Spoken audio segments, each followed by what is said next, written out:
اعوذ باللہ من الشیطان الرجیم، بسم اللہ الرحمن الرحیم۔ بہت ہی پیارے مسلمان بھائیوں اور بہنوں، عزیزوں، بیٹوں، بیٹیوں، السلام علیکم ورحمۃ اللہ وبرکاتہ۔ میں ہوں غلام مصطفیٰ اور آپ دیکھ رہے ہیں میرا یوٹیوب فیس بک چینل پیام اسلام، جس پہ میں آپ کے لیے اللہ اور اللہ کے رسول کا پیغام آپ تک پہنچانے کی کوشش کرتا ہوں۔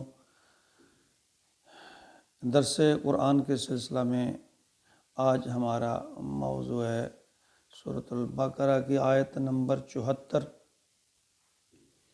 اللہ رب العزت بنی اسرائیل کا تذکرہ، ان کے ساتھ عہد پیمان ہوئے تھے اللہ تعالیٰ کے، ان کو یاد کروا رہے ہیں۔ اور یہ بنی اسرائیل کا تذکرہ سورۃ البقرہ قرآن پاک کے پہلا جو پارہ ہے، اس میں تقریباً 15ویں رکوع تک چلے گا انشاءاللہ۔ اللہ رب العزت نے فرمایا وَإِذْ أَخَذْنَا مِيثَاقَكُمْ لَا تَسْفِكُونَ دِمَاءَكُمْ وَلَا تُخْرِجُونَ أَنفُسَكُمْ مِنْ دِيَارِكُمْ ثُمَّ أَقْرَرْتُمْ وَأَنْتُمْ تَشْهَدُونَ۔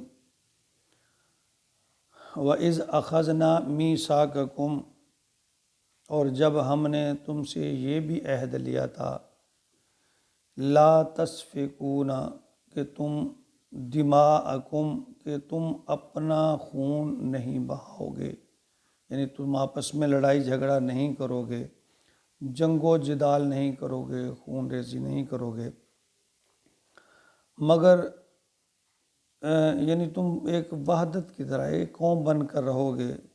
لیکن یہ بدبخت قوم بار بار اللہ کے عہد کو توڑتی رہی۔ تو قرآن مجید میں اللہ رب العزت نے تمام مسلمانوں کے لیے یہ ایک عمومی حکم دے رکھا ہے کہ انما المؤمنون اخوہ، کہ تم مسلمان جو ہو وہ بھائی بھائی ہو۔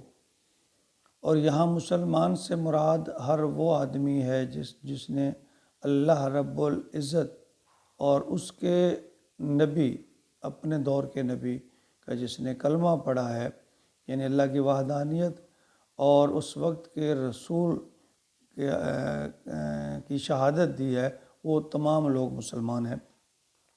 فرمایا وَلَا تُخْرِجُونَ أَنفُسَكُم مِّن دِيَارِكُمْ، اور یعنی وعدہ پھر اللہ فرما رہے ہیں کہ اور نہ ہی تم نکالو گے اپنے لوگوں کو ان کے گھروں سے، ثم اقررتم، پھر تم نے اقرار کیا، وانتم تشہدون، اور تم یہ بات جانتے تھے، مانتے تھے، یعنی تم نے اس قول و اقرار کو پورے شعور کے ساتھ مانا تھا۔ اصل میں حضرت موسیٰ علیہ السلام اور حضرت ہارون علیہ السلام کی وفات کے بعد بنی اسرائیل نے حضرت یوشع بن نون کی قیادت میں فلسطین کو فتح کرنا شروع کیا تھا۔ تو سب سے پہلے جو شہر اریحا، جریکو، یعنی اس کو فتح کیا۔ اس کے بعد سارا فلسطین انہوں نے فتح کر لیا۔ تو انہوں نے ایک مرکزی حکومت قائم نہیں کی، بلکہ 12 اس کے قبیلے تھے، ہر قبیلے نے اپنی اپنی حکومت بنا لی۔ تو اس کا نقصان یہ ہوا کہ ان حکومتوں کی باہمی جو ویزش کے نتیجہ میں ان کے آپس میں جنگیں شروع ہو گئیں، ایک دوسرے پر حملے کرتے رہے۔ اس کے نتیجہ میں انہوں نے کچھ لوگوں کو وہاں سے باہر نکال دیتے، انہیں بھاگنے پر مجبور کر دیتے تھے۔ لیکن اگر ان میں سے کچھ لوگ فرار ہو کر کسی دوسرے کافر ملک میں چلے جاتے اور کفار انہیں اپنا قیدی وغیرہ بنا لیتے، تو ایسی حالت میں جب وہ ان کو پکڑ کر قیدی کر کے لاتے ان کے پاس، تو پھر فدیہ دے کر ان کو چھڑوا لیتے۔